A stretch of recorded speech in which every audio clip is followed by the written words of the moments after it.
Sport psychology. What is this?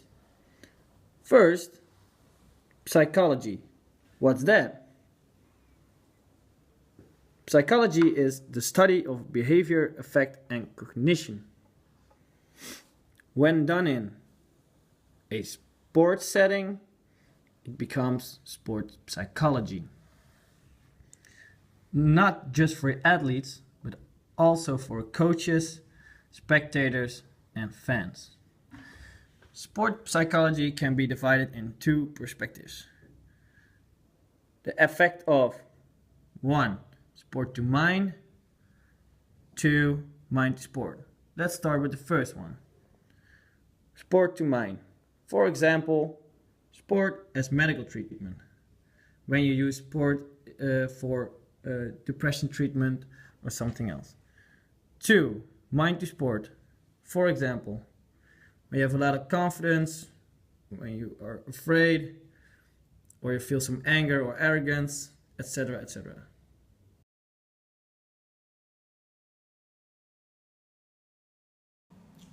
To be a better athlete does not necessarily mean that you must train harder or longer.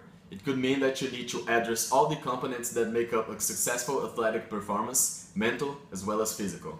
As the science of sport performance evolves, it becomes increasingly important to integrate the mental and the physical aspect of the performance. Traditionally, no attention has been given to the cognitive aspects. Coaches and athletes have devoted most of their attention only to the physical components, but it's the mind that determines whether or not what you have trained in over the past few years is brought out on day, at the moment when it matters most.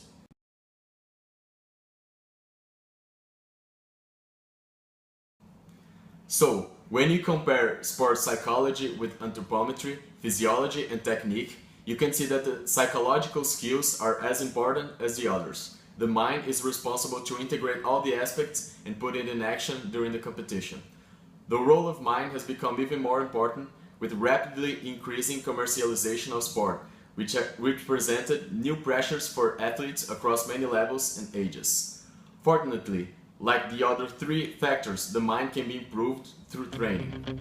The more the mental skills are learned and practiced, the better and the more consistent the performance becomes.